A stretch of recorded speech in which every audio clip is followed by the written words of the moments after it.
भाई और बहनों, मुझे जो विषय दिया गया है आदिवासी संस्कृति पर धार्मिक आक्रमण, ये धार्मिक आक्रमण क्या है इसको हमें समझ लेना चाहिए। आदिवासी, देश के आदिवासी हम एक हैं, देश के आदिवासी हम एक हैं, लेकिन कुछ शक्तियां ऐसी है कि देश की ऐसी कुछ शक्तियां है वो आदिवासी को धर्म के नाम से बांट दिया है। देश में हम नजर डालेंगे, देश में अगर हम नजर डालेंगे, कोई हिंदू बन गया है आदिवासी, कोई मुसलमान बन गया है, कोई क्रिश्चियन बन गया है, और सिर्फ बन गया ऐसा नहीं, उनके ऊपर धार्मिकता, उनकी धार्मिकता उनके अंदर डालते हैं और वो उनका हो जाता है। जो आदिवासी अपन बोलते हम आदिवासी मूल निवासी, वो आदिवासी मूल निवासी अलग अलग संस्कृति के प्रभाव में आज भी जी रहा है और उस प्रभाव से बाहर निकालने के लिए हमारी कोशिश है, आदिवासी एकता परिषद की कोशिश है। हम आदिवासी पुराने जीवन में देखते हैं, अगर कोई हमारे पास हमारे घर मेहमान आया तो हम उनको अभिवादन करते हैं। हारो हाय का हाजास के वारलास के, इस प्रकार के हम ये करते हैं, लेकिन ये अभिवादन कहाँ गया? हमारे आदिवासी भूल गए हैं। हमारा जो आदिवासी है, हमारा जीवन चरित्र ये भूल गए हैं। तो हमें याद रखना चाहिए, इन प्रभावों से अगर हम सीधे सीधे आक्रमण करें, उनको खींचे, तो वो हमारा आदिवासी हमारे ऊपर नाराज हो जाएगा। हमने देखा है आदिवासी है, ये डांग जिले में क्या हुआ? डांग जिले में क्रिश्चियन धर्म पर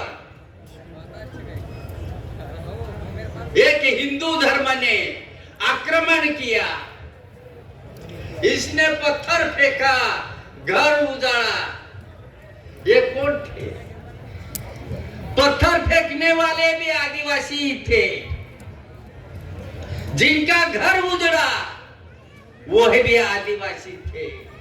हमारे आदिवासी आज धर्म के नाम से बट गए हैं और उनकी संस्कृति आत्मसात करके जी रहे हैं। हमारी संस्कृति मानवीय संस्कृति है, प्रेम विश्वास की संस्कृति है।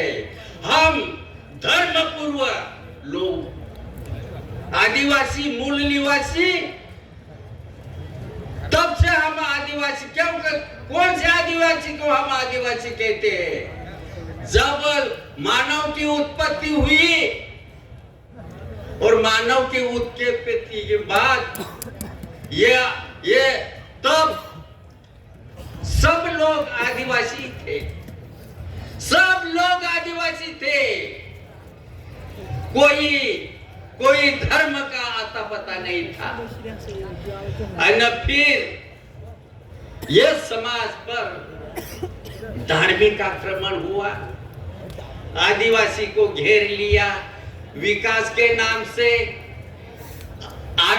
ये शिक्षा के नाम से, स्वास्थ्य के नाम से आदिवासी समाज में गया, उनकी संस्कृति आत्मसात कर लिया और आज वो वैसा जी रहा है। उनको हमको जगाना है। अगर हम हमारी जीवन प्रणाली को अगर देखें तो आदिवासी में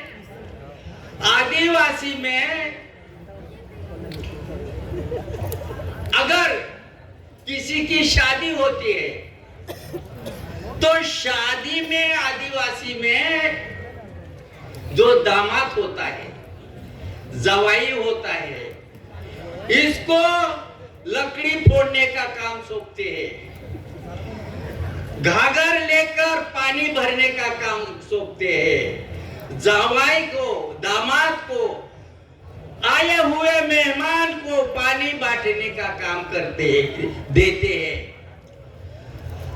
वो जवाई लकड़ी, अगर हम किसी घर शादी चल रहे हैं और शादी चल रही है, कोई पाइप नहीं भर रहा है, कोई लकड़ी फोड़ रहा है, कोई बीड़िया बांट रहा है, कोई पानी बांट रहा है, तो हम समझ जाना ये बांटने वाले, लकड़ी फोड़ने वाले उस घर के दामाद है।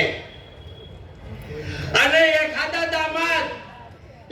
दामाद ऐसा लोगों के बीच में बैठा है। किसी ने कहा कायरा आखा जो वायला काम करता आणि हे बोट रही हो, मी काय तीन जो वायलू से काय, वो गुस्सा करता, मैंने उसको काम नहीं दिया इसलिए वो जवाई गुस्सा कर रहा है। इसका मतलब हमारे बीच में श्रम का मूल्य है, मेहनत का मूल्य है। और दूसरी जमात में शादी की पंगत होते हैं, पहली लाइन में नहीं बैठने दिया तो वो जवाई गुस्सा करता है। तो हमारा आदिवासी ये मेहनत कश है, ये फुकट खाने वाला नहीं है, ये हमारे बीच की परंपरा है। और ये परंपरा को हम भूल गए। आदिवासी के बीच में कोई भी व्यवहार होता है, ये गैर आदिवासी है जो हमको लुच्चे, लफगे, लंगटे ऐसे करके नीचा दिखाते हैं, उनके बीच में कोई भी करार होता है या वो करार होता है तो फिर क्या करते हैं, वो लोगों के बीच का करार को मान्य नहीं करते हैं। वो करार होता है तुरंत वो स्टैंप मंगवा लेते हैं और उसमें सिग्नेचर करते हैं। लेकिन आदिवासी का ऐसा व्यवहार नहीं है। आदिवासी का अगर वो गिरवी, ये खेत भी गिरवी करना हो या कुछ बैल भी भाड़े से देना हो तो वहां पर स्टैंप लेकर लिखते नहीं। आदिवासी में तेरा विश्वास मेरे ऊपर, मेरा विश्वास तेरे ऊपर, बस हो गया। हम इंसान पर विश्वास करने वाले लोग हैं। हम वो इंसान हैं जरा हमारे गांव में, खेत में किसी किसान का क्या खेत अधूरा रह गया हो तो गांव में बोल देता है वो किसान, आज मेहपा लहाउजू, यानी क्या, मेरे खेत में लहाउजू मतलब मदद के लिए आओ। तो दूसरी दिन सुबह से आदिवासी किसान अपना हल लेकर उसके खेत में चले जाते हैं और एक ही दिन में वो खेत नांगर देते हैं। तो ये नांगर देते हैं तो फिर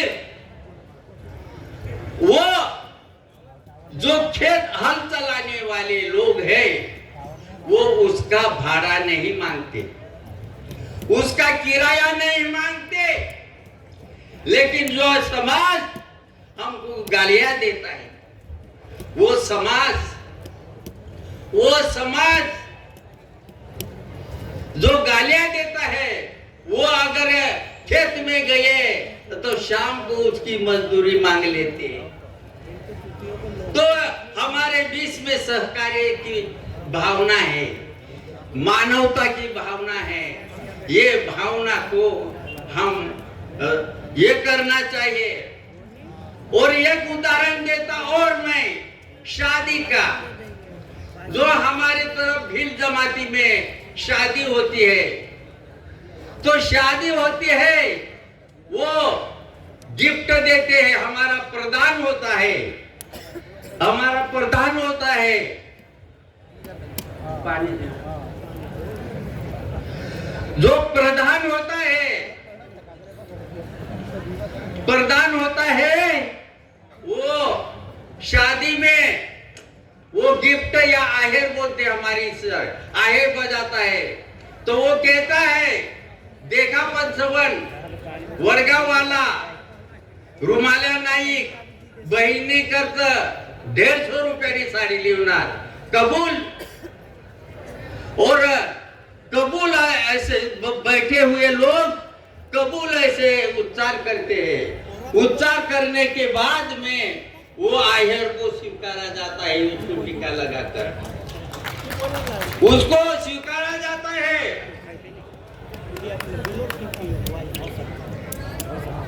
और जो हमको बहुत ऐसा सिखाने की बात कहते हैं, उसमें ऐसा नहीं होता।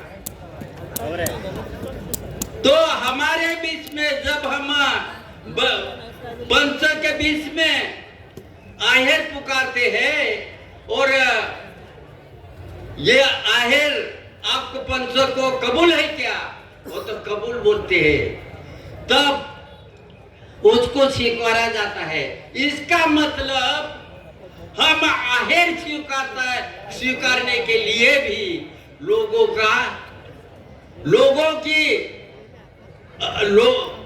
को पूछ के, लोगों की हाँ होती है, तभी वो आहेर स्वीकारते हैं और उसको टीका लगाते हैं। तो इसका मतलब लोगों को पूछना, इसका मतलब हमारे बीच में लोकशाही है और उनके बीच में हुकुमशाही है। वो हुकुमशाही ऐसा होता है, वो बामन शादी के इसमें क्या बोलता, कुछ समझता नहीं और वो शादी करता। तो इस तरह से हमारे जीवन में बहुत सारे जीवन मूल्य हैं और वो जीवन को हम बचाते हैं। हम और यह देखना चाहिए कि आदिवासी की समस्या, अन्याय, अत्याचार, जंगल का प्लाट, ये तो है ही है, लेकिन एक इंसान होने के नाते हमारा आदिवासी के बीच में कुछ विभाजन है कि नहीं। जब हम रैली निकालते हैं तो ऐसा नारा लगाते थे हम, एक तीर एक कमान, आदिवासी एक समान।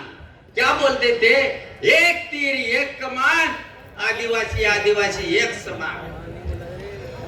1 साल 2 साल 3 साल ये घोषणा चली और ये महिला भी वो नारा को बुलंद कर रही थी। फिर किसी महिला को मन को दिखा, ऐसा लगा ये तो हमारा महिलाओं का आत्मसम्मान कहाँ दिखता है, हमारा आत्मसम्मान नहीं दिखता है इस नारे में।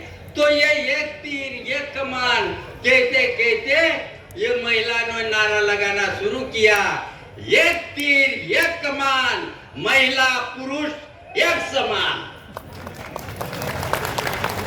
हम सब समान हैं। जब हम समान हैं तो फिर समानता की लड़ाई हम लड़ सकते हैं। अगर हम में भेदभाव है, हम एकता नहीं कर सकते हैं। ये बात हम समझ लेना चाहिए। अभी हम आदिवासी के बीच में भेद नहीं है क्या? आदिवासी के जो जनजातियां है वो जनजातियों में भेद है,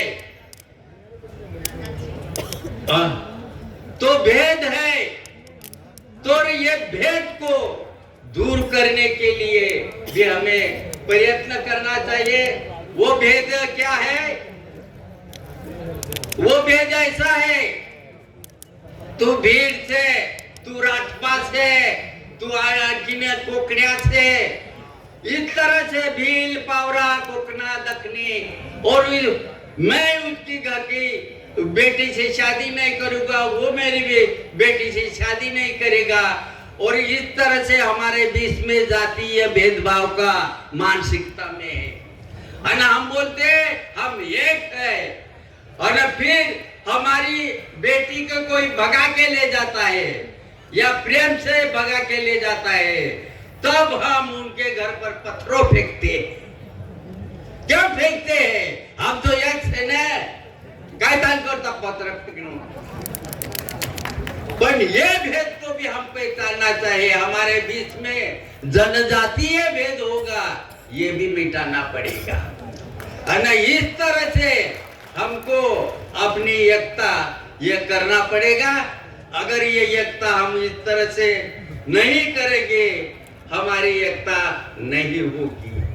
हम सब एक से हम नारा लगाते हैं, तो फिर ये नारा को सफल बनाना हो तो हमारे बीच में आने वाले ये समस्या उसको भी हल करना पड़ेगा। इतना ही कहता हूँ और मैं अपना भाषण को यही विराम देता हूँ। आपकी जय।